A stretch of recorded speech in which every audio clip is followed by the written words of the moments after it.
Coming up on this week's episode of TechSNAP, that nasty Apache malware we've been telling you about has spread to Nginx and others. We'll update you on the latest. Plus how hackers got access to control systems at Google, a big batch of your questions, and much, much more on this week's episode of TechSNAP.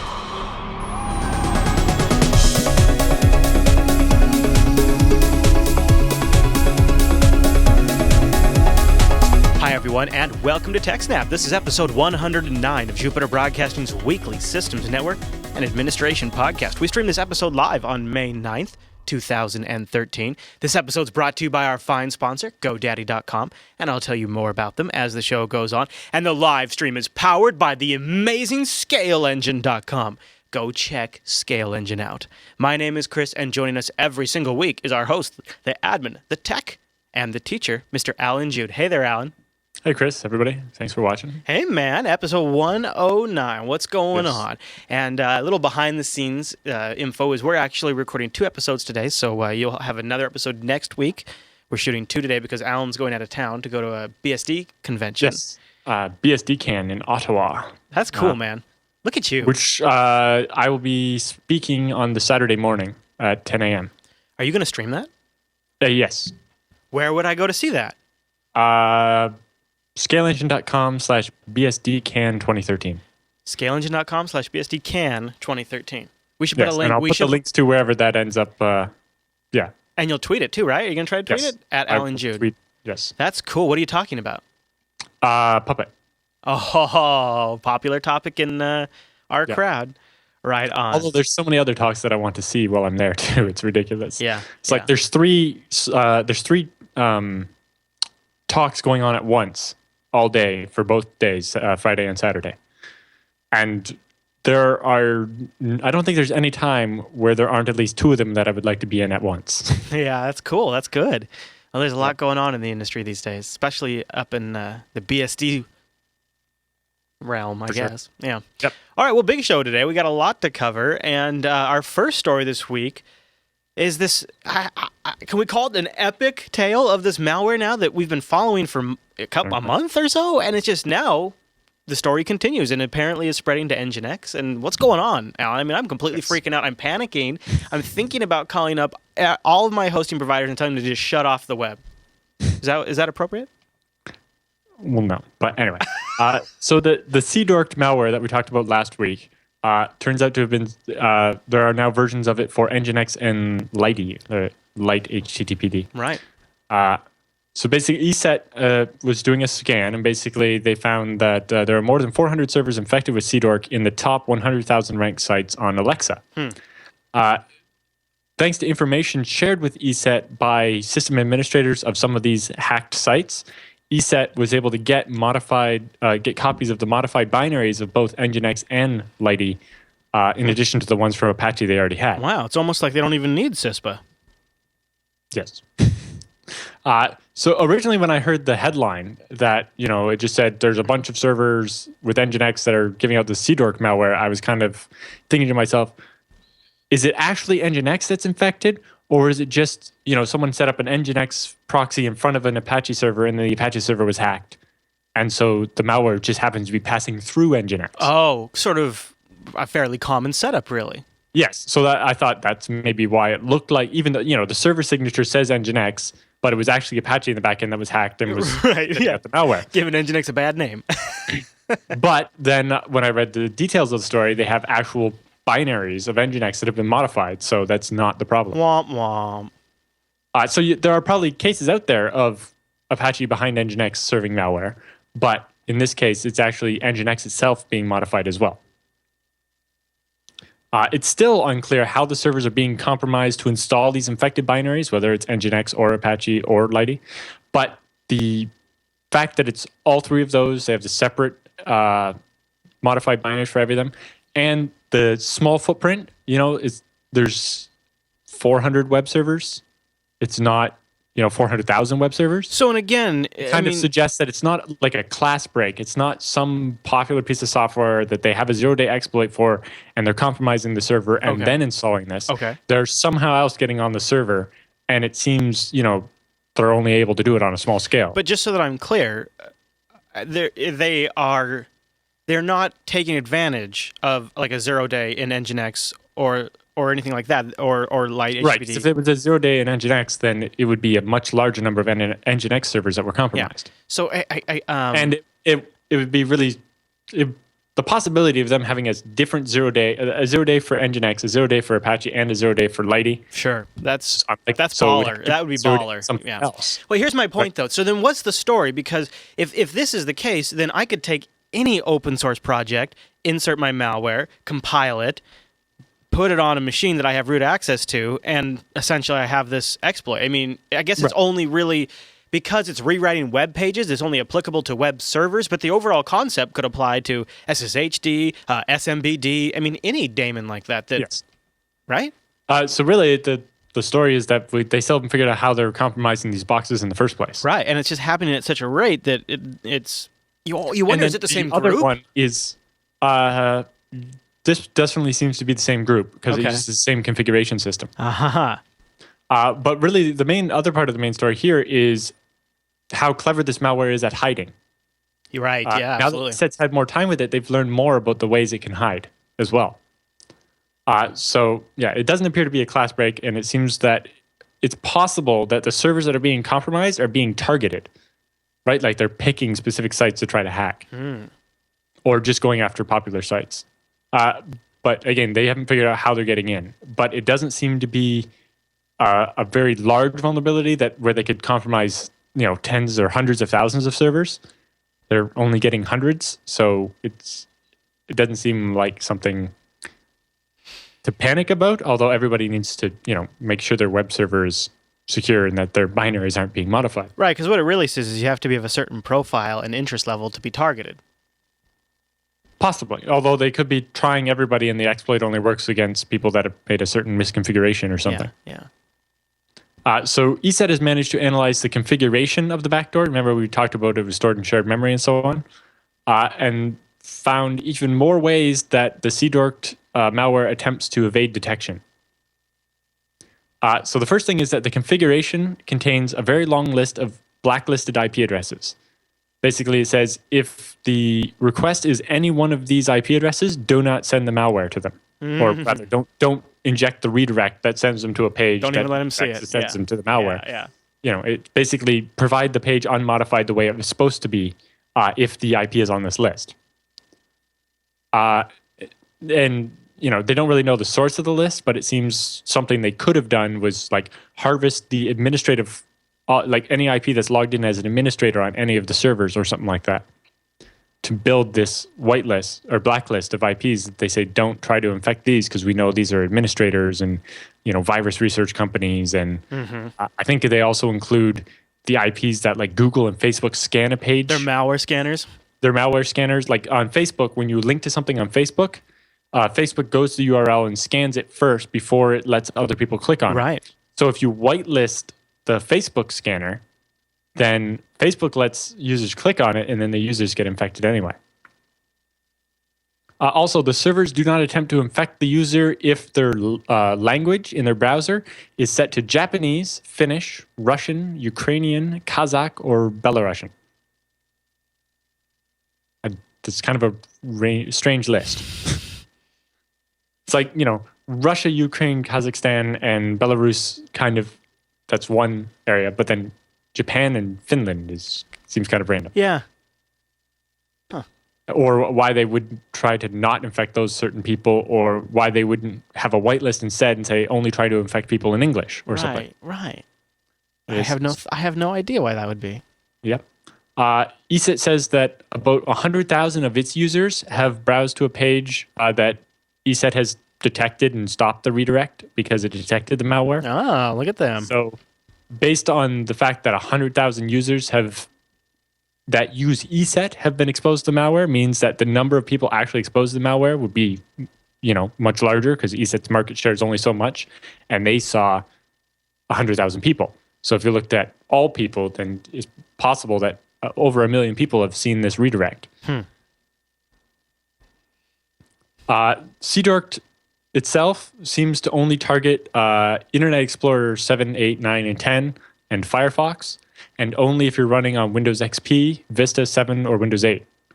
It specifically ignores Chrome, Opera, or anything running BSD or Linux. And also like Nokia phones and Symbian OS and a couple other things like that. They're on a blacklist so that it doesn't bother trying to infect anything running Chrome. Also, the CDork malware has a special redirect it uses for iPhones and iPads. Since the normal payload is a Windows virus, that would be useless on an iPhone or iPad. Sure. If you hit one of these redirects on an iPhone or iPad, instead of getting Windows malware, you get redirected to a page with links to pornographic pay sites. Nice. Got to make a little money. Yeah. So the malware that's actually being delivered, if you follow basically when you go through the redirect, you actually get redirected like 5 times. There's a bunch of different steps with like filter out people, and one of the steps uses JavaScript to make sure that you're actually coming through in an iframe rather than as the top frame. Clever. So that if a researcher just typed the URL in, they wouldn't get redirected to the virus. That's very smart. Yep. Or, same thing if like a malware scanner isn't going to execute the JavaScript probably, is just going to look for certain types of redirects and so on, and so it wouldn't trip on this. Yeah. Anyway, the virus itself is glupteba, glupteba.g. Rolls off the tongue. Yeah, I don't know who named that, but they should be hit with a stick. And then ESET has also published the SHA-1 hashes of all the known bad binaries that they have seen so far. Nice, good. So they have 2 different Apache binaries, Apache, the i386 version instead of the 64-bit version, the 64-bit version with debugging symbols, and then the bad Nginx and Lighty that they have seen. Look at ESET make some hay off this. I mean, they're getting some good PR, which is good. I mean, they're doing some good work here. But basically, they're publishing research, which is what they're supposed to do. Yeah. Right? Seen, other companies have done quite a bit of it, like Kaspersky and stuff like that. Yeah, so, those other guys, too. Yeah. Those other guys, Alan, who I will not name. McAfee. I don't know which one. Oh. McAfee. Yes. McAfee's done quite a bit of good stuff. I know. I try. They're a little more responsible now that they're owned by Intel as well. Yeah, that's true. All right. Well, any other thoughts on that story? That one? Nope. All right. So this next story, we were debating on the pre-show how to actually pronounce the blog, if it's silence or silence. But either way, some great information, Alan. Tell me all about this. Yes. So Silence, which is a vulnerability research company, managed to compromise the industrial control system at Google's headquarters in Australia. Oh. Of all the people you would expect to, accidentally put their industrial control system on the internet, you would hope Google would know better. So Silence is basically running a worldwide project to identify any vulnerable industrial control systems facing the internet. And while reviewing the logs of their scans, they stumbled across a particularly interesting result. The Tritium Niagara building management system. We've talked about Niagara a bunch of times because it's horrible and vulnerable and so on. Anyway, the building management system for Google Wharf 7, which is in Sydney, Australia, was exposed to the internet.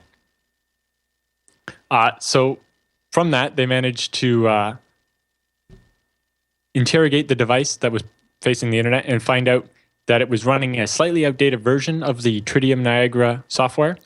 And it was running on an embedded QNX machine.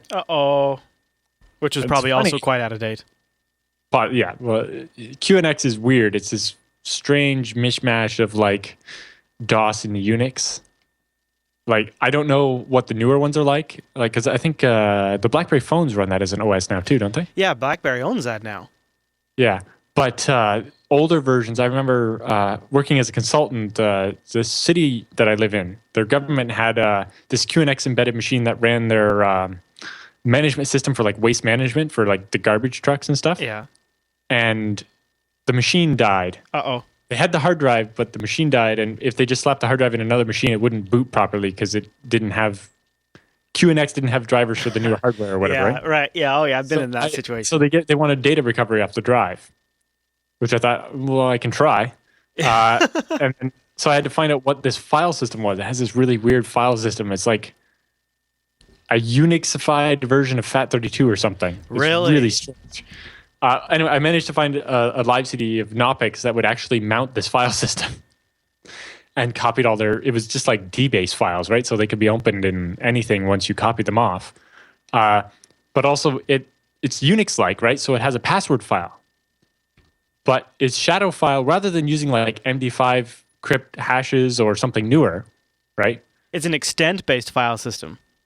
Is it? Yeah. So it's more like a knockoff of Extended 2, probably. I don't know. It's really strange. And weird. Yeah. Anyway, so instead of having proper hashing, it wasn't even DES or MD5. It had this like scrambling system that was reversible. So a little Googling and I get this little .c program. I compile it, run it against the thing, 10 seconds. Here's all the usernames and plain text passwords. Wow. That was crazy. Anyway, that should be a war story. That's nothing to do with what we're talking before I get myself in trouble, though, I should clarify. I'm sure it's not based off Extended 2. It's probably more like based off Plan 9. Yep, Plan 9. Yeah, it's probably more like what it's based off. BSC licenses is perfectly allowed to do that. Yeah. All right. So, anyways. So anyway, yeah, it's a QNX machine. Okay. That's a popular platform for embedded systems. Anyway, then using a known exploit, they were able to extract the config.bog file. Ooh. Which is a really strange format. It looks kind of like XML, but it's not. It's just really weird. They have a picture of it on the website. Yeah, I'm looking at it. It is really weird. Yeah, it's almost XML, but not. Yeah. It might have been pre-XML, actually. Possibly. Although, yeah, I don't know. It has the username and password for every user in the system. The passwords are encoded, but looking at them, it's just base64 encoded, and then there might be some other scrambling as well. Yeah. But the researchers just ran their little Java program against it, and it spits out the plain text. Oh. So that reminds me of QNX quite a bit. Speaking of that, yeah. So then with the administrative password that they managed to extract from the config file that they managed to extract without root access, meaning there's a vulnerability, they could have rooted the device and done whatever they want, including have persistent access forever, right? Sure. And, they also could have turned up the temperature at Google's headquarters, or turned down the temperature, or turned off the lights, or, different people. Every installation of this Tritium Niagara is a little different. So some companies control everything with it, like their elevators, right? Which would be amazing. You just hack into Google's elevators and make it take the worst possible route for everything. So like if you get on the first floor and you want to go to the third floor, it makes you go all the way to the roof and then back to the floor and then to the floor or something like that. Yeah, it reminds me like a Mission Impossible movie. Yeah. Or, they're saying, you could hack into this and unlock a door and then just walk in off the street into a part of Google that's normally locked. Now, Google's was only using it for their HVAC system, but anyway. So they basically could have rooted the whole thing and screwed with Google. They didn't, obviously. So they reported the issue to Google, who quickly pulled the ICS system offline. They submitted it to Google's bug bounty program, but it wasn't eligible. Oh. And they were going to have the money for it donated to a charity rather than sent to them, but it wasn't eligible because it wasn't a problem with Google's software. Oh.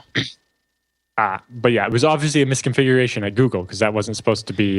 Yeah, I mean, it still does them a huge favor. Yep.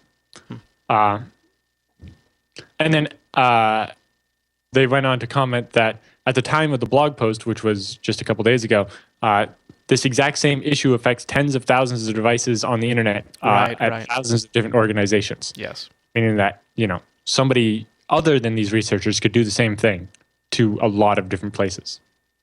On Tritium's website, they claim that there are 245,000 instances of the Niagara framework deployed worldwide. Silence says in their scans, they show about 10% of those, so 25,000 of them, are vulnerable and facing the internet. Wow. So only 10% doesn't sound so bad. Yeah. That's a lot of devices on the internet that shouldn't be on the internet. And I think what's kind of key is these are devices that these guys can just sit back from anywhere in the world and get access to. Yep. And the story is, of course, even much worse when you get physical access to some of these devices, but that's not as big of a threat. And just the fact that these guys did this to Google from wherever they are, it's pretty incredible. And just the beginning of what we're about to see. We're just, as a society, just now really putting a lot of these things online and computerized. I mean, we're still putting old systems online. Yes. There's new systems are going to be built from the ground up to be online. Right, and those ones will probably do slightly better. I hope so. But yeah, basically, a lot of these shouldn't be online, and Yeah. it's kind of an accident that they are, or laziness or something. Right. And then, the obvious quote from the end of the article there is, if Google can fall victim to industrial control system attacks, anyone can. Yeah. And also, threatpost.com has good coverage of this with some additional information if you want to keep reading. It's good stuff. It was a great write-up. Good find, Alan. Yep. All right. Well, should we hit pause right there? Sure. And thank this week's sponsor, GoDaddy.com. GoDaddy, longtime supporters of the TechSNAP program. And there's a reason for that, because they know that as a system administrator or somebody who works in the technology field, you end up in a position where maybe you're registering domains for the company you work for, a client, or friends and family. And they know that you are exactly the type of person that wants to be able to hand those domains off, delegate control, or remotely grab control of somebody's domains and take it away from... No, I'm kidding. I was getting a little carried away there. But you know what I'm saying, that you want to be able to manage that stuff. Very straightforward. And GoDaddy.com is the world's #1 domain name registrar, which means not only are they excellent to work for, so that way when you move on to the next big gig, the people you leave behind, the little people, the all, well, anyways, they can get access to those domains very simply because the GoDaddy administration system makes that easy. Alan and I, for example, share the Jupiter Broadcasting domains through a simple interface where Alan can I delegate control to Alan, and Alan's able to set things up like our TeamSpeak server or the Minecraft server. Very straightforward. So it makes collaboration like that extremely simple, and I think that's one of the key reasons they want to advertise on the TechSNAP program, is because they want you guys to know that. And they're making some great deals for the month of May. Like if the .com wasn't cheap enough already, they've made it just a little bit cheaper. You can now get a .com for $2.49 when you're over at GoDaddy.com. Just use the code TECH. I just can't imagine anything ever being cheaper than that. It can't get cheaper than that unless, like, Danica bought up a whole bunch and then just gave them away. I'm watching for that. I'll keep you guys posted. But in the meantime, use the code TECH249 to get a .com for $2.49. Or if it's your first time purchasing something and you're getting something else, maybe you're getting some hosting, maybe you're doing an SSL cert, and you want to take some money off that. How about 32%? Use our code GO32 off 3 when you check out. GO32 off 3. 32% off your entire order over at GoDaddy.com. And go check out their new revamped website builder if you have my wife's mom, who has a restaurant.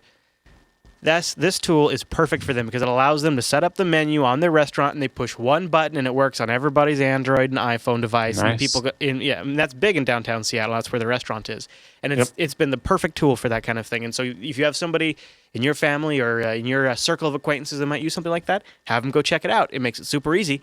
Thank you to GoDaddy for sponsoring the TechSNAP program, and use those codes TECH249 and GO32 off 3. All right, now I like how you punctuate that with some serious keyboard choppers there. Sorry. No, it's good. It's good. All right, so the next story comes from imgsecurity.com. I believe this is their first story on the TechSNAP program. This is exciting. I think so, yep. All right, what do we got? So they basically dissected a little snippet of packets that the RSA guys put on their blog. Okay. So RSA was investigating this Voho watering hole attack. Yeah. And as part of that, they basically purposely infected a virtual machine and captured some traffic between the virtual machine and the command and control server, which was in China. And so they posted this little packet capture up on their website. And the IMG security guys decided to show how much information they could learn about RSA just from that, like, 2 packets that they posted. Oh, right on. Okay. Yeah, so this story covers some of the interesting information you can get about a network just from seeing 1 or 2 packets. Just a few packets that were on that network. Okay. So by analyzing the packet captures from the RSA's released PCAP files, you can learn a lot about what the RSA's network looked like, or in this case, the specific investigator's network.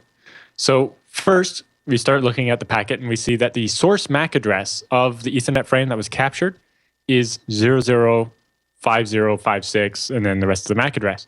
And I happen to recognize that one right away from something else. But that, if you look it up, that block of MAC addresses is registered to VMware.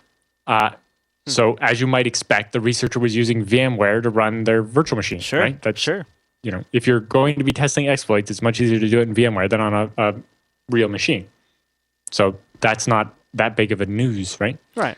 Now, another interesting thing is the destination MAC address, right? Because MAC is a local address, so it means it changes at every hop. But basically, the MAC address of a packet for the destination is usually going to be the router. So in this case, when we look up the MAC address, it's assigned to 2Wire, which is a company that makes little home routers. So it seems like maybe in this case, the researcher was doing this work at home, not, say, at an office. Yeah. Because rather than a big Cisco or Juniper type router you would expect in an office, this is a little home type router. Well, and that's honestly where I've done a lot of my penetration It's actually one testing very one that's popular with ISPs for like when an ISP provides a modem with like their brand on it. It's well, the reason I did it from home was because some networks, when you were doing penetration testing, you do have the risk of triggering an exploit that causes a crash. And eventually people got hip to that, and so they would ask you to do it after hours, so that way if you triggered a crash, it wouldn't take them out during business hours. So a lot of times you'd be like, hey, yeah, can you do this, but can you do it at night? In this case, if you're working at RSA, you don't want to be talking to the command and control server from RSA. Right. Right. They're like, yeah, please do that at home so that it's not our IP block that shows up in the... Could you not stamp it with our IP block? That'd be great. Well, for two reasons, right? The attackers maybe would block the traffic going to their command and control servers because they don't want the RSA, crawling through their stuff. And at the same time, they don't want the attackers to think they've compromised the RSA. Mm-hmm. And yeah, I see in the chat room, people are saying that British Telecom and AT&T both use 2Wire routers when they give you one when you're a customer. So yeah, that tells us that this research probably wasn't done at the RSA office, but at somebody's house. The source IP address of the packet is 192.168.0.106. That's pretty much what you would expect with a home router. It tends to suggest that maybe that's the sixth device to get a DHCP address on his network, but that doesn't really tell you all that much. Right. The destination IP address is the command and control server in Hong Kong, and it has the IP address there. But then we can keep digging and get some data that's less specific, but hints strongly in a certain direction. So when we look at the headers, we see that the time to live on the packets, which is how basically in IP, the time to live is a little counter that gets set when you create the packet, and every time it goes through a hop, it goes down by 1. So that if a packet gets stuck in a loop, it'll eventually, the time to live will get down to 0 and the packet will be thrown away, right? Because otherwise the packets would stay in the loop forever. Mm-hmm. So this way, basically, every time it goes through a router, the TTL goes down by 1 so that eventually the packet will stop traveling across the internet. So the default TTL, or the TTL in this packet was 128, which is the default on Windows, whereas on Linux and FreeBSD, the default is 64. Mm. So that suggests that the machine running in VMware was Windows, which, look at all this again, is what you would expect. From just the basics here. Yeah. And then we can see other things. If we look at the source port, right, when you make a connection out from your machine to some other machine, you define an ephemeral port number that you connect out from so that the packets coming back have to have a port number to connect to, right? And this is also how NAT tells the different streams apart. So the port that was connecting out on was very low. It was like 1042. Whereas the ephemeral port range defined by IANA is supposed to start at like 32,000 or 38,000. So that's what Linux and FreeBSD and even newer versions of Windows use. But Windows 98 and Windows XP use starting at 1024, right? As soon as it's over the root restriction, they start using those ports instead of the higher ones like they're supposed to. So that highly suggests that the virtual machine was running Windows XP rather than, Windows 7 or something. Right. Nice lean VM. Yeah. And also nice vulnerable VM if you're... Yeah. And then I have a link to the RSA's original story, which has more details about the watering hole attack they're actually investigating, and a copy of the packet capture if you want to look at it yourself. And what's neat is, all that stuff, while not any particular vulnerability itself, tells you where to look, kind of tells you also, based on that evidence, you're probably on the right track. Yeah, and if you were actually live on a network, you could tell a lot from the ARP requests. seeing, what devices are out there and who's looking for what and stuff like that. Windows is very chatty, sends out a lot of broadcasts, so you can probably get if you captured like 15 minutes of traffic, you could probably identify every every unique Windows machine on the network, and a bunch of things like that. Yeah, absolutely. But it's just interesting what kind of information is in every packet, and tools like Nmap have these fingerprinting databases.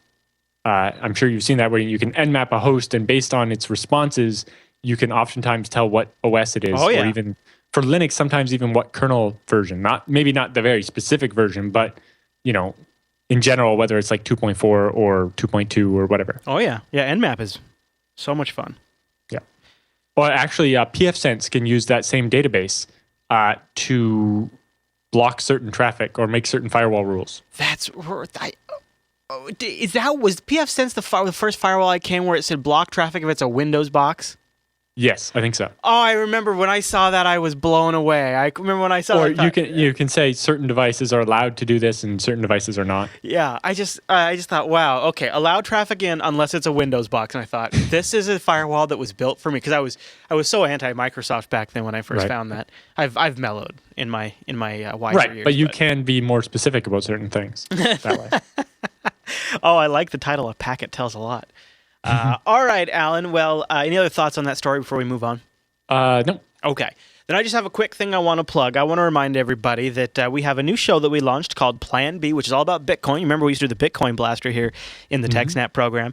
And we just did 2 really great episodes. Our latest one, episode 5, just went out yesterday, the day before yesterday. And this is sort of updating folks on the state of Bitcoin mining. It has changed a lot from 2011 when Alan and I first started covering it. If you can believe it's been that long. Yeah, no. It's amazing. It has changed so much from when Al and I used to mine on our spare GPUs. So go listen to that if you're curious where that's at and if it's worth jumping in. Or if, we also cover some of the alternative cryptocurrencies that are coming up right now, like Litecoin, which is there's some discussion around, and we get into the pros and cons of that. And then also episode 4, Inside BitVegas. It is a Minecraft casino built inside this. I mean, it's amazing. It's got like roulette tables and horse races and poker and all of this, all built inside a Minecraft server, and you play with funny money, Bitcoins. Cool. It's really cool. We interviewed the guy who created that. He's a really smart bloke who created this Java server backend that does all of the stats tracking, and then it generates web pages for users. So we talked how he did that and how he integrated all of them. It was a great technical conversation. So very cool. So that's episode 4 and 5 of Plan B. And go check those out if you need a little something extra to watch. All right, Alan. With all of the news all done, I think that means it's time for the TechSNAP feedback.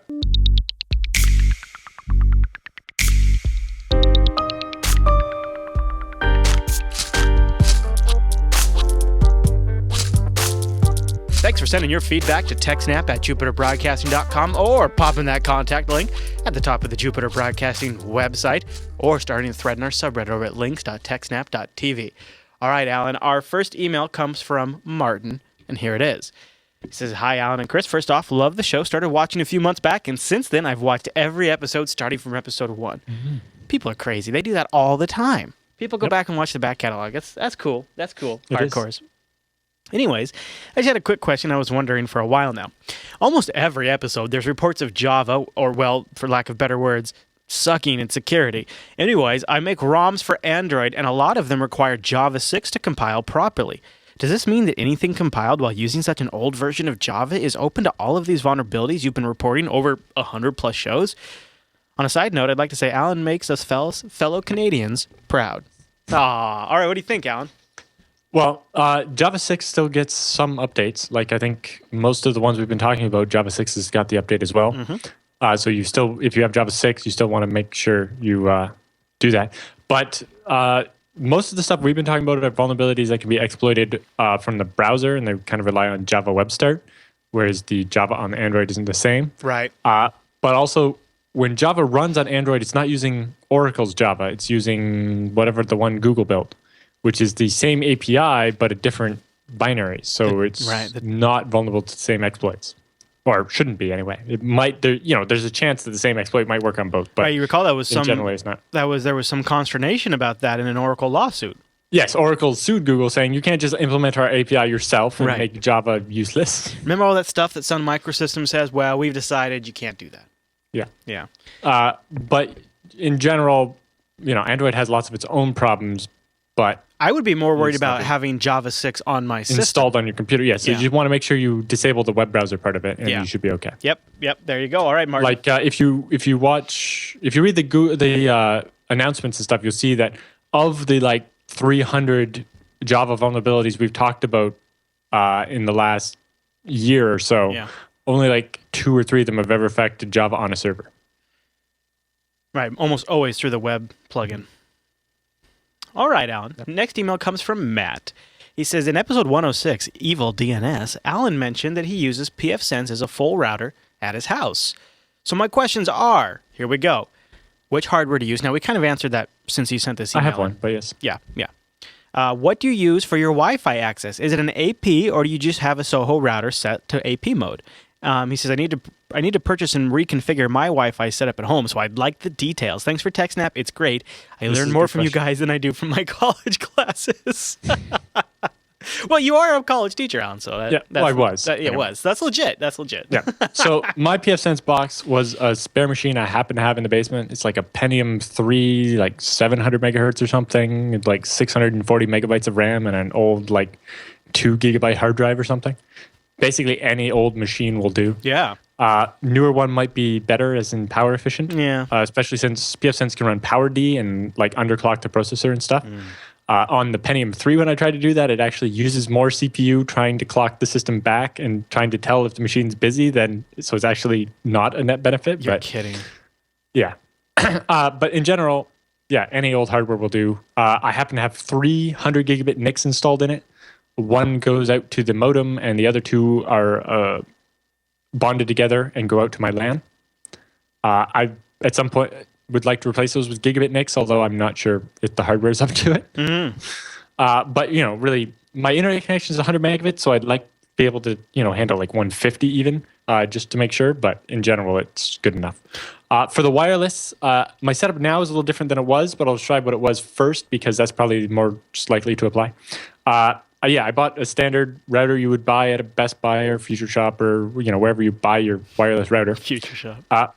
That's what it's called here. Mm-hmm. It's got bought by Best Buy now, but it's still called Future Shop. Anyway, so I have like a little like $30 Netgear wireless router and just got a bunch of Ethernet. Anyway, so I hooked it up one of the switch ports into my existing switch to put it on the LAN. I didn't use the network port, like the WAN port that normally goes to the modem. Anyway, I log into its web interface, disable the DHCP server part, assign it an IP address, a static IP, but not where the router, like normally your router is like 192.168.0.1 or something. Yeah. Well, my wireless thing is like .249 to make it out of the way. Because I have an actual router that sits at .1. Or actually, at my house, my machine is .1 and the router is .254. But anyway. I just disabled DHCP on the router. And then that way you connect to it and associate with it. And then your DHCP request actually ends up hitting the pfSense box instead. And then you're good to go. So all I had to do was log in and disable DHCP. Very nice. Now there's some of them have like an AP mode and more advanced settings for that, but I find it's easiest to just disable DHCP and let pfSense handle the rest. And was it? No, somebody in the chat room says you could just throw a Wi-Fi card into the pfSense box. Yeah. That's true. Oh yeah. It's harder to find one that will work for sure necessarily. And in my case, the pfSense box is in a 42U rack in the corner of my basement, whereas the wireless router is on a shelf in the wiring closet in the center of my house. So the Wi-Fi signal hits better from that location. So it's the main reason it's not part of the pfSense box is For signal. location. Yeah. You gotta. That's always a factor. Now I've replaced that Netgear router with one of the little ones I bought in Japan. How's it It working? was $18. It does wireless N at 150 megabits, whereas the Netgear one I had only did wireless G, and its NIC was only 100 megabits. So basically, it struggled to route more than 50 megabits a second of internet traffic. So getting rid of it meant that I got more speed over my Wi-Fi. Very nice. The nice thing about this little Japanese one is it has multiple SSIDs. So I have like a guest Wi-Fi with a short password, and then all that traffic gets routed differently in my pfSense. And then I have, my SSID that is hidden and has a longer password, and you can do up to 5 with it, and VLANs and stuff like that. So I like having the multiple SSIDs because, I've had friends over or whatever, and I'm like, you can just associate with this Wi-Fi thing. Here's the password, and it works. I can change that as often as I like or whatever. And it lets me have basically a guest one and main one that I use for like my laptop and my cell phone. And one of the nice things you can do, if possible, he mentioned, Matt mentioned he was looking at doing his wireless, is I have one AP for G and one AP for 802.11n. And in that way, you don't have to run the N at the G frequency, at the 2.4 frequency. You can run it at 5 gigahertz. And then so I have stuff that higher end devices are all in the 5 gigahertz, and lower end like boxes that just kind of have wireless built in, like a TiVo or an Xbox Live adapter. Those all go on the G network, and then yes, that's one of the other features of that one is with the multiple SSIDs. Yeah, is you can have one with a weak encryption, like WEP or something, for older devices that don't support WPA2. Yep. Because I think like original, like just plain Xboxes and stuff, the Wi-Fi was much more limited. Yeah, I don't remember what I had. I don't even know if I have it anymore. But something that I had only did WEP. And that was great use for that. All right. But yeah. So basically, if having the multiple SSIDs is cool, or if in a pinch you can just set up 2 separate routers that way, right, and land them both into the pfSense, and you're good to go.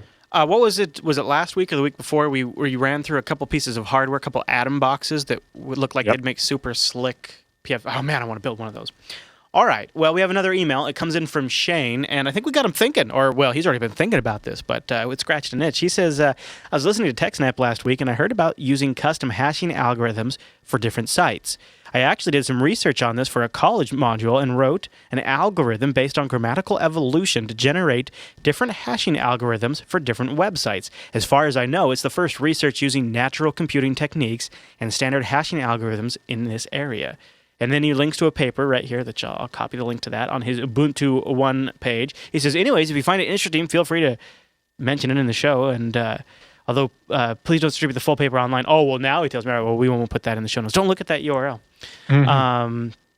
Because he doesn't want to have to deal with the fallback, people asking all the questions.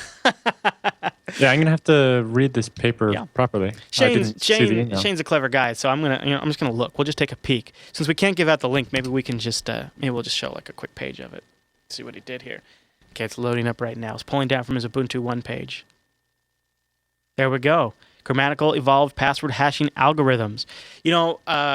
Speaking of passwords, Adam wrote in and he said, I'm sure you guys will get this from the subreddit, but I wanted to make sure it got your attention. This, how strong is my password site that Intel's tossed up? Well, it made it over to Ars Technica, and they took a look at it, and Ars Technica kind of tore it up. And it evolved into a conversation that he wanted us to comment on. Now, did you have any thoughts on the password checking site before we got to the sort of resulting conversation? Yeah, well, I didn't actually see the Ars Technica, so I didn't know what they... All right. But did you have some issues with it? The Intel site, so essentially Intel put up this site where you could put in your password and they give you an estimate of how secure it is and how long it would take to crack. And one of ours' big problems with it was that they're not using SSL. So yes, they're not using. Actually, it is using SSL now. At least when I load it. Okay. Oh, it is. Oh, really? Yeah. When I checked it this morning, I don't think it was. But yeah. See, they were saying www.ssl.intel.com. Okay, good. Well, they've corrected that. That was pretty. Type your password in. And they put in big letters here. Please do not enter your real password. But then, what are you supposed to be checking? Right. Yeah. Well, yeah, you could do one letter off or something. And then they also have at the bottom here, note, this is not a guarantee of the security of your password. Please use it for reference only. This is not a replacement for a professional security product. Yeah, right. It is intended to educate on the weakness of passwords, not highly analyzed strong passwords. It is SSL now. It was not SSL this morning when I was putting it in the show notes. That's interesting. And specifically, people could, if it's not SSL, then if you're doing it from work or something, they could be intercepting any passwords they find that are not over SSL and logging them or something. So, yeah, you want to definitely do that. And also, certain governments and so on have been known to inject code into legitimate sites. So even if it is over SSL, a government could do SSL strip to make you see the page not over SSL, and then inject code into it that made it log your password. Huh. So, you want to make sure that it's definitely over SSL and a bunch of things like that. But yeah, ours Technica is like, please do not enter your real password. And ours is like, yeah, what percentage of people are going to do that? And yeah, it doesn't reveal the username or site, but still. All right, so this is what Adam wanted to draw our attention to, because he thought this was a great comment that was on the Ars article, and I want to read it because I want to discuss this with you. So originally from Frankter, he wrote, I'm going to be 100% honest here. I am so tired of being told that my password sucks. They're not good enough, and I need to be smarter about my online security. I know it's all true, but damn it, man, I'm only human. It's becoming increasingly more frustrating just trying to use the internet now that every single website makes me log into some sort of account that gets hacked, and then I have to go change it. Not to mention I should be using different login names and emails for anything important. He says, it only compounds the issue further. How many email addresses am I supposed to keep up with? Look, I get it. It's critically important that I take my security online seriously, but I'm just tired of the game. It's like having a lock on every single door in your house, each with a different key. Does that make your house safer? Sure. In a sense. Does it make getting around your house hard as hell? Yes, it does. That's how I feel on the internet. Every damn door needs to be locked with its own key, and I'm going nuts just trying to keep things in order. Does LastPass help? Sure, to an extent. But good luck using randomly generated 16-digit monster to log into your phone with that company-specific app. Yeah, and that is a huge problem. He says, rant over, I hate passwords. We need a technology that will help us move beyond passwords and their glaring weaknesses. Yeah. So this is absolutely true. It is a huge problem, and especially on mobile, because I use LastPass and I use like 22-character passwords, and they're crazy. And when I need to log into a mobile app, it's like sometimes I just have to text myself the password and copy and paste it. Yep. Yeah, and I can see how that's an issue. Yeah. What do we do to replace passwords? What can we do? Well, single sign-on type systems that use OAuth, where you have fewer accounts, maybe just a couple, and then you authorize certain apps to. So basically, when you use Twitter and you OAuth an app so that it can access your Twitter. That seems good in theory, but so far any open system has failed to gain traction. The only systems that have are these Facebook and Twitter and Microsoft and Google controlled ones. Yep. Because OpenID didn't really take off. I don't feel like that's the solution to passwords. Well, and something like that, but yeah, it's an issue. How come in the era of Bitcoin cryptocurrencies, where every coin can be absolutely, totally unique and identifiable, why can't we come up with some sort of system like that for the internet? I don't know what we could do. Well, it's because you're not tying that to a specific identity or anything. Right. It doesn't work. And one system like that tried and failed also was using GPG keys. Yeah, that's what I was thinking. But that based on a web of trust, you only trust that I am who I say I am because these 10 other people say that they are sure I am who I say I am.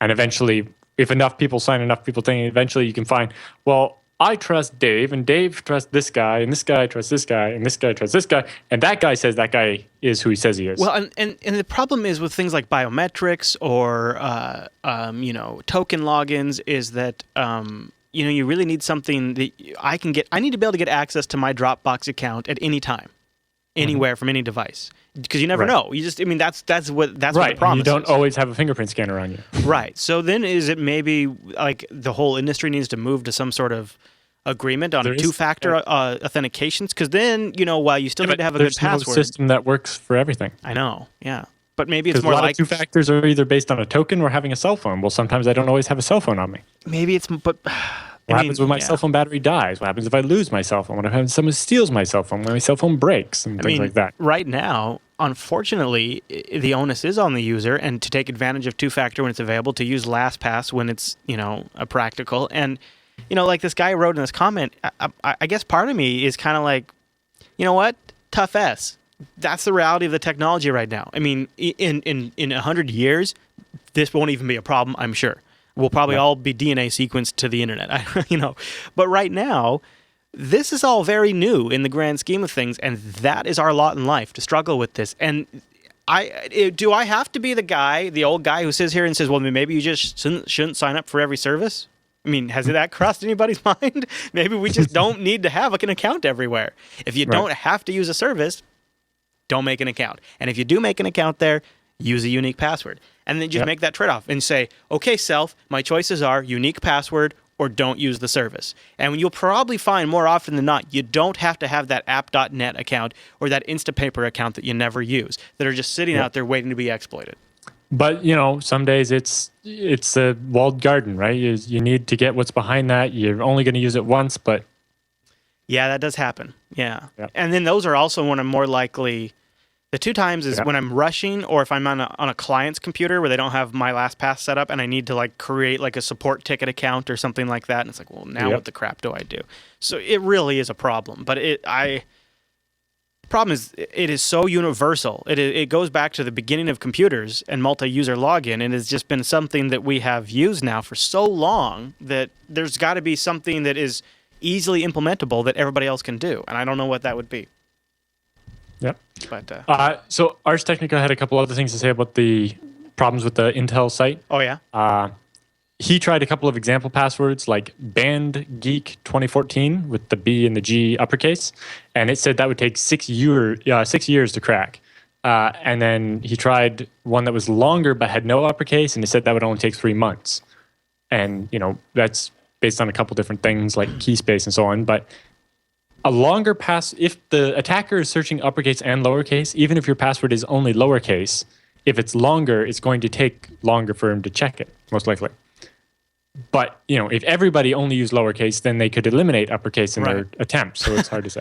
But basically, the Ars Technica guy said that the developer of Hashcat, which is this one for running password hashing on video cards, decoded a list of 16,000 cryptographically hashed passcodes that were leaked on the internet several months ago, and it took him 30 minutes to crack both of those passwords that Intel said would take 6 years and 3 months, respectively. I think And then the other problem was the Intel site, he generated this 11-character random password that was lots of uppercase and lowercase and a period and some numbers and stuff. And they said that would only take 2 years. And basically, it contains 11 characters and uses number symbols, upper and lower case, basically giving 95 to the power of 11 possible combinations, a massive key space. To search that entire key space, it would take centuries or years if you use multiple machines. Although with lots of video cards, you could probably do it in a couple of years. But, that's a big enough amount of time where you consider it good enough, right? Back to Adam's original question, maybe he's seeking and searching for what a final solution is going to be to this problem, and I think nobody has a final solution yet. Right, and we're still figuring it out. In the meantime, as consumers, our role in this is to advocate for the services we use to treat this problem with the respect and the attention that it needs. And I would say, whenever possible, let's pressure all of the sites and services we use to use two-factor authentication, right? Because more and more search sites and services are doing it. Google has a open two-factor authentication system people can use. Let's start doing it, and at least that's a step in the right direction. Yep. Okay. So I have some problems of my own with Intel's recommendations here. So the first thing, they talk about using uppercase and lowercase characters in the long password, and they're like using multi-word phrases is more secure than an 8 to 10 character password. As long as you use, and they're saying it's easier to remember a multi-word password than something that's 8 to 10 characters of nonsense. But if your password is actually a sentence, that makes it less secure. Like we've talked about that before, right? There was some research into if your password is 4 or 5 words, the 5th word is usually pretty easy to predict if it's grammatically correct. They also talk about, use space in your password, which is a good random character. There are sites that won't let you, and those sites should be beaten with a brick, and also means they're most likely not doing hashing or doing input validation based on the fact that they think they have to when they don't. But also they say write your password as you would write a title or phrase. You'd be surprised how strong it is. But if everybody writes their passwords as a bunch of words, and uppercase is only the first letter of each word, that's a pattern that's predictable and makes it easier to crack. Right. So you don't want to do something predictable like that. Righto. And yes, it says use punctuation, which is good. Replace letters with symbols. It can be cumbersome, and then tell you just use an exclamation mark at the end. Bad idea. That use multiple passwords. That's a good thing, right? They say 1 for the money, 2 for the show. Try never to duplicate the same password, which is a good thing. But then they say diversify your social passwords for added security. And this goes to using a pattern, right? They say, the password was my first password, ! Twitter. And my first password, ! FB for Facebook, or red for Reddit. If you have a pattern like that, that means if somebody cracks one of them, and if they crack the password database from Reddit and they see your password is my first password, red, then they can probably reduce to less than 20 guesses what your Facebook password is. Right? So you don't want to have a pattern like that, or a system. A system's easier for you to remember, but if it's easy for someone else to look at 1 or 2 samples from the pattern and figure out what all your passwords are, then what's the point of having different passwords for all these sites? You're stopping an automated attack maybe, but you're not going to stop anybody that can read. And I agree with Ars Technica's thing of, they're trying to market this as take the pledge, right? Tweet about it, and are you hackable or uncrackable? It's like, yeah, your password's not really going to be uncrackable. There's no such thing as uncrackable passwords. We talked about this. We just covered that last week, actually. And they make the nice point that this is what Bruce Schneier would call security theater. But, in the end, this entire thing is just trying to sell McAfee SafeKey. I was going to mention that. Yeah, that is what this is actually about. Yes, SafeKey, which includes McAfee All Access, is tailor-made to protect all of your devices, usernames, and passwords in one place. So basically, it sounds like they made their own version of LastPass and are now trying to sell it. Yeah, exactly. It's exactly what I was thinking. Yeah. Oh, Intel McAfee. Well, I guess everything comes with a price. Yep. No such thing as a free lunch, So Alan. they have some good advice, but they've mixed it in with some bad advice, and so it's like hard to explain that to people. Yeah, all right. Yes, you want different passwords for stuff, but you want to try to avoid having a pattern to your passwords. Well, because Alan, then if I find out one of them, I can infer the rest. Let's just give one more mandatory plug for LastPass. And one of the cool features, in fact, the Axie in the chat room, or the Axel in the chat room was just talking about this. LastPass will do an audit of your passwords and tell you which of your websites you're using that use the same password. And then as you correct that and you give unique passwords there, your overall security score will improve. It's pretty cool. So go check out LastPass and take care of this problem. But Alan, we've got even more emails, but I think we should save them for next week. That way we have some for since we're recording 2 episodes back to back. So for 20 minutes from now. Yeah.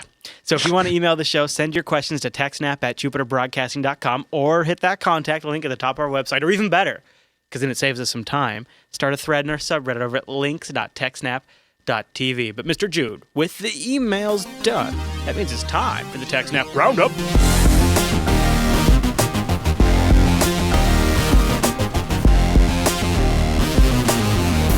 Welcome to the TechSNAP Roundup. Yeah, that's what that crazy music means. Now, the Roundup were stories that didn't quite fit at the top of the show. We still wanted to talk about them, though, give you a few links to follow up on after the show. And a lot of these links are often provided by our subreddit over at links.techsnap.tv.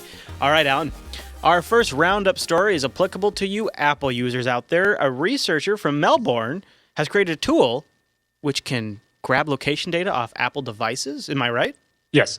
So basically, when an Apple device associates with a wireless network, it does some ARP requests to try to find the router. Basically, it looks the location for stuff, the right? it looks for the last 3 routers it's heard about. Oh, okay. Before it does the DHCP. So it basically tries to figure out if it's on the same network it was before it tries to associate with the new network. And basically, by capturing that, you can tell what networks this phone has been on recently. And so based on that, then they could look up those MAC addresses in the Apple location database and get the GPS coordinates. So basically using this, if someone associates to your wireless network with their iPhone, you may be able to tell where they live. That is really previously, this was done kind of with the Google tool, but Google made their tool harder for people to do that with. Yeah. But Apple didn't. So the details are in the story, but basically it's about how, based on information that your iOS device sends out when it connects to a network, you can tell what networks it was on before, like the MAC address of the router, and then using that, you could most likely be able to tell where that device is based on the crowdsourced database that Apple builds of where the different Wi-Fi access points are in the world. Right. And based on that, you might be able to tell that person's iPhone belongs to, lives here. Right. Wow. Yeah. Well, which is an interesting way to stalk people that come to your cafe or something. And you'd never know. You would never know. All right. Well, let's shift gears, because let's just say hypothetically, I was going to pivot Jupiter Broadcasting into a state-of-the-art spy agency. I believe your next story has got some tips for a guy just like me. Kind of. Basically, a Freedom of Information request from Muckrock, which is a company that basically helps you make Freedom of Information requests. They basically, it takes some know-how to do it right. Okay. And so they help you write the request so that it actually gets approved. Okay. Anyway, they got the NSA to release an internal document they have basically on Google hacks, which is basically, cool things you can do with Google to be more specific in your search. And it covers a bunch of other search engines as well and other websites and things like that. And it's called Untangling the Web. It's a 651-page PDF file. Oh. It describes all kinds of different things. And which you have linked in the show notes. Yes. So I have a link to the PDF. It's about 38 megabytes. And they have a bunch of different things in there like... Wait a minute. The NSA made it with this creepy logo? Yeah. This is creepy. The name of the person who made the logo is credited and then redacted. The name of the author and the name of the person who drew the logo are redacted. But it was an internal document, which it says on it, right, it was only for use inside the NSA, and then that was stroked out when they FOI'd it. But it describes a bunch of different things, like some simple things you might not think of, like finding information people posted accidentally.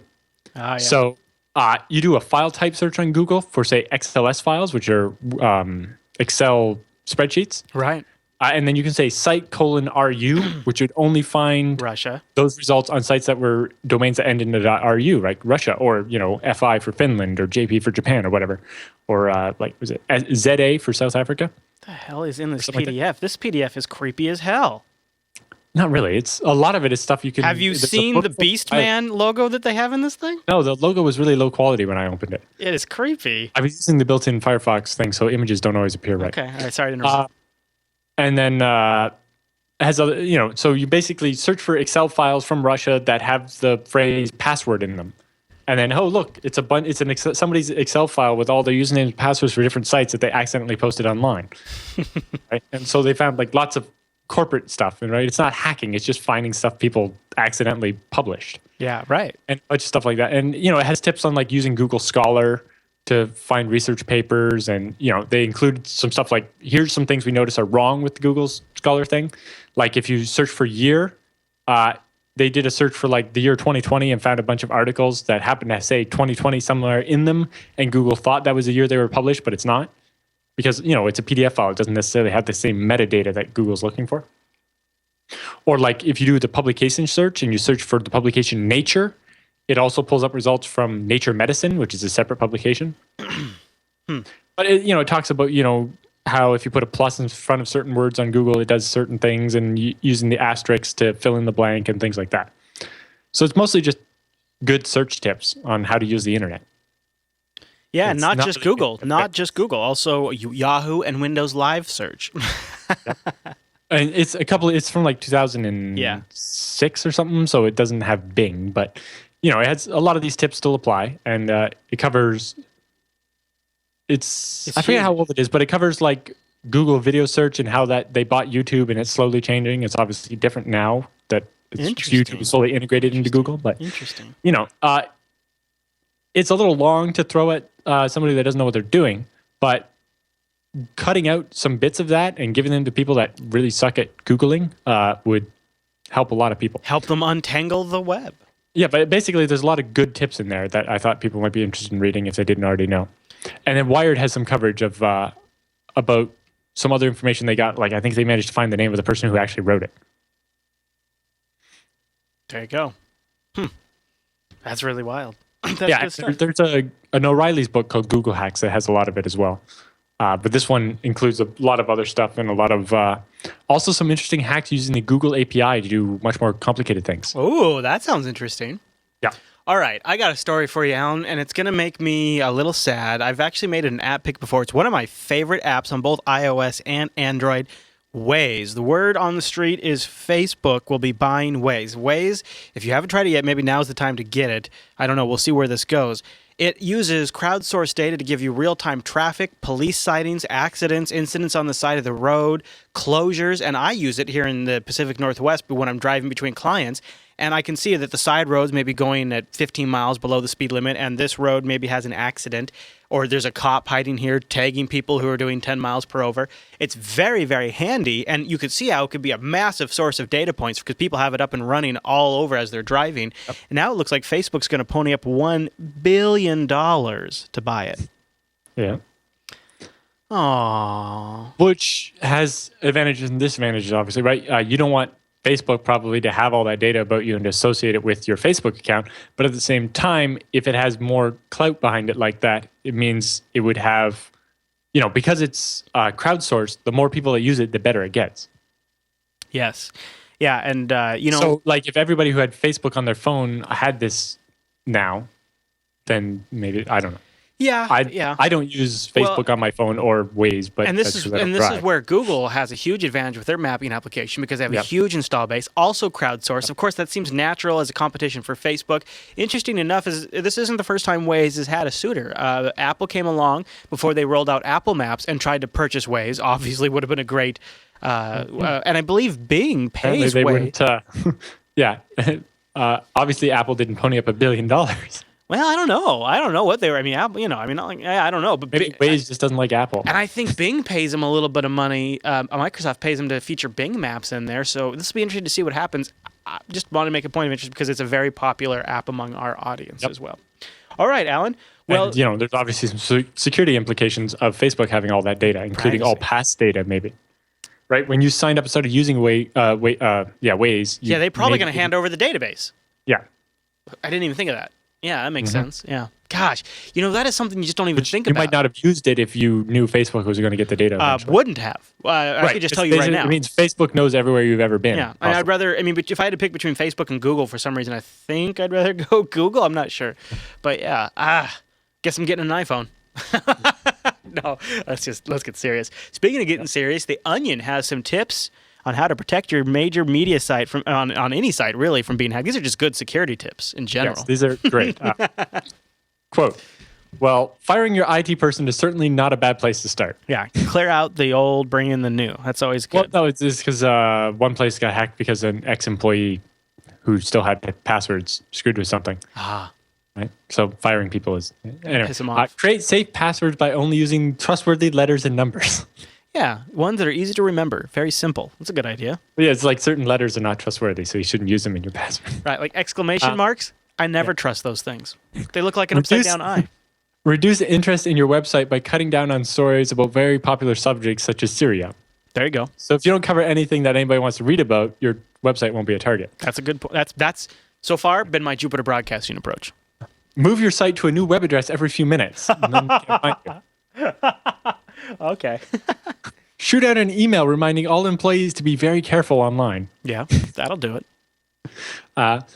If you receive an unfamiliar email asking you for your username and password, don't delete it right away. Dig deeper by inputting your personal information and following the links. Always click the link. Yeah. Install a shit ton of firewalls. Wait, hold on. Before you go, I had a client who had a segmented network where you had workstations, network devices, and servers, and then printers, and then phones. And I roll in there, and this guy had Netgear, or I'm sorry, NetScreen. I can't remember who. Juniper makes them. Juniper firewalls between every single segment. So the server segment had a firewall, the desktop segment had a firewall, the printer segment had a firewall, and the phone segment had a firewall, and the workstation segment had a firewall, all on one network. So You could have done all of that with one net screen, right? They have Yes, you only need one firewall. You can just Well- create the segments in the firewall. Well, yeah. Well, see, it started because the engineers firewalled themselves off, and they wanted, so they went out and bought their own. Anyways, yeah, it's ridiculous. That's just funny. Yeah, it was horrible. If your Twitter account is hacked, don't be afraid to contact Twitter with your concerns. Their world-class tech team will respond in a fastidious manner and get your account up and running again within seconds. Ouch. Apparently, they don't like Twitter. No. Transfer over to a weekly print production schedule. There you go. Remember that worst comes to worst, it's just a tweet. It's not like anyone has ever had to apologize for a tweet before. Bum, bum, bum. There you go. And not like those are saved forever either. Yeah. There you go. The Onion. So those helping are pretty funny. Yeah, keeping things straight. All right, well, I want to talk about this because, boy, does the headline grab my attention. Hackers gain access to all EDU domains. This is from an H Online. Hack the Planet, short HTTP, has claimed responsibility for an attack on MIT. Now, remember, this is back in January. I think we've actually mentioned it on the show. This was in which they claimed to have briefly taken control over the university's domain, redirected email traffic, and obtained administrative access to all .edu domains. Hack the Planet's also released information about how they did this exploit, and they used an exploit against Cold Fusion 9 or maybe 10 servers. Cold Fusion's just recently had an update, by the way. Yes, because that's the same. Cold Fusion was also the target when Hack the Planet attacked Linode. Mm-hmm. Yep, and that was all the same as Linode. So there you go. But yes, I remember when we covered the story in like January, the EDU guys reset everybody's password for managing the EDU domains after the attack. Yes. But their email looked like a phishing email. And we covered that story. HTTP published 7,500 .edu domain records together with unsalted MD5 password hashes, which, I mean... Yeah. So rainbow table the shit out of those in no time. Boom. All right, Alan. Well, does that bring us to the end of the show, doesn't it? Nope, one more link. One more? Okay. Bruce Schneier has a story over at CNN about why collecting more data doesn't increase security. And basically arguing against the government's efforts to collect more and more data about us every time to prevent another Boston bombing. They're like, well, if we have all the data about everything anyone buys ever and a bunch of things like that, then we'll be able to prevent that. And basically his argument is that by having more and more of this data like that, it actually makes them harder. It's more work for them to actually find the useful information in it. Wow, look at him. So collecting more data isn't always the right answer. Good for him.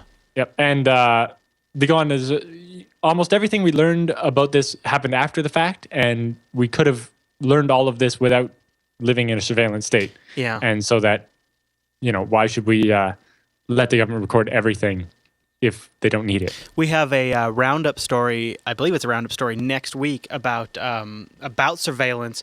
And I believe among our audience there is probably the majority of them think that in order to read your email, different federal agencies need a warrant. That is not the case, and we'll have information about that in next week's episode of TechSNAP. But Alan, now that brings us to the end, doesn't it?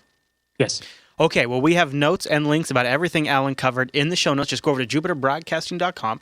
Look for episode 109. If you scroll down past the links, past the download links, you'll find all of our notes and links for additional information. That's also where you'll find RSS feeds, so you can subscribe to our show to get it weekly or download high definition or even audio-only versions of our show, as well as torrent feeds, which help us defer the bandwidth costs. And don't forget, TechSNAP is live on Thursdays, except for next week. We will not have a live show next week. Alan will be at Meet BSD Can, and we have pre-recorded for that. BSD Can. Yeah, that's what I said. I didn't say You con. said Meet BSD Can. But, I did. I get them all confused. Yes. That's the thing I do. That's okay. That's the thing. Normally, though, we are live on Thursdays at 1 p.m. Pacific, which is... 4 p.m. Eastern, 2000 UTC. Boom! There you go. And we love to have you join us live over at jblive.tv or jblive.info, which is great for you commuters or those of you at your desk. It's an audio-only stream. All right, everyone. Thanks so much for tuning in to this week's episode of TechSNAP. We'll see you right back here next week.